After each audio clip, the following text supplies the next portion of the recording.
C'est ici, le 6 janvier, que des manifestants pro-Trump ont provoqué des scènes de chaos, de violence et sont entrés dans l'enceinte du Capitole.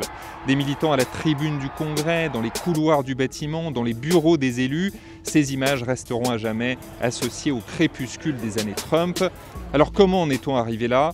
Eh bien en réalité, cette séquence est l'épilogue d'un scénario écrit par Donald Trump lui-même depuis plusieurs mois, voire plusieurs années. En 4 ans, Donald Trump a proféré un nombre incalculable de mensonges. Il n'y a pas d'autre mot. Les tweets, les déclarations du président américain n'avaient bien souvent rien à voir avec la vérité, avec les faits. Et tout cela a commencé ici même, au premier jour de sa présidence, lors de son investiture en janvier 2017.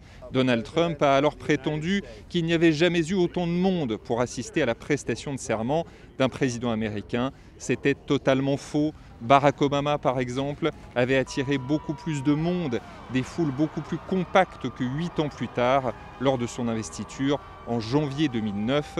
Toutes les images le prouvent. Des années de mensonges, de contre-vérités, et tout cela nous conduit à la campagne pour la présidentielle de novembre. Donald Trump a multiplié les meetings, les déclarations, avec toujours le même refrain « Méfiez-vous du vote par correspondance ». En raison de la pandémie de Covid, cette année, on le savait, c'était unique. Beaucoup d'Américains ont choisi de voter par courrier. Et Donald Trump estime que cette méthode de vote provoque des fraudes massives, des irrégularités, alors qu'aucune étude ne prouve cela. Mais c'est dans son intérêt de jeter le discrédit sur cette manière de voter, car on le sait, en majorité des démocrates choisissent ce vote par correspondance. Il trouvait ainsi une raison possible à sa défaite. Si jamais je perds en novembre prochain, on nous aura volé l'élection, il y aura eu des fraudes.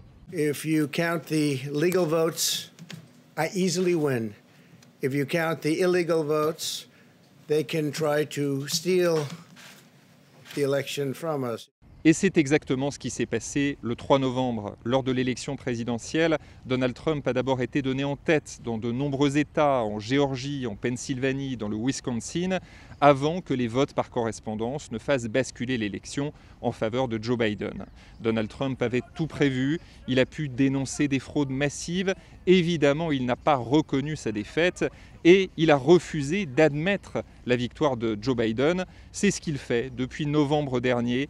Il admet enfin qu'il y aura sans doute une transition ordonnée le 20 janvier prochain. Cela reste à prouver, mais à aucun moment il n'a concédé sa défaite. We had an election that was stolen from us. It was a landslide election, and everyone knows it, especially the other side. Depuis novembre, le camp Trump a multiplié les recours dans de nombreux États, Géorgie, Pennsylvanie, Arizona.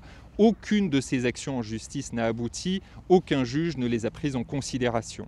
Mais Donald Trump a continué à entretenir le doute, à attiser la colère de ses supporters. Il a demandé à ses militants de soutenir sa campagne post-électorale, son combat pour contester les résultats de l'élection. Et surtout, il a appelé ses partisans à se rassembler ici même, sur le Mall, à Washington, le jour de la certification des résultats de la présidentielle, le 6 janvier dernier. We will never give up. We will never concede. It doesn't happen. You don't concede when there's theft involved. On connaît la suite, des scènes de chaos, de violence à Washington, au Capitole et la plupart des Américains, de très nombreux élus qui attribuent la responsabilité de ces violences à Donald Trump lui-même. C'est la raison pour laquelle beaucoup d'entre eux souhaitent le voir quitter la présidence avant le 20 janvier.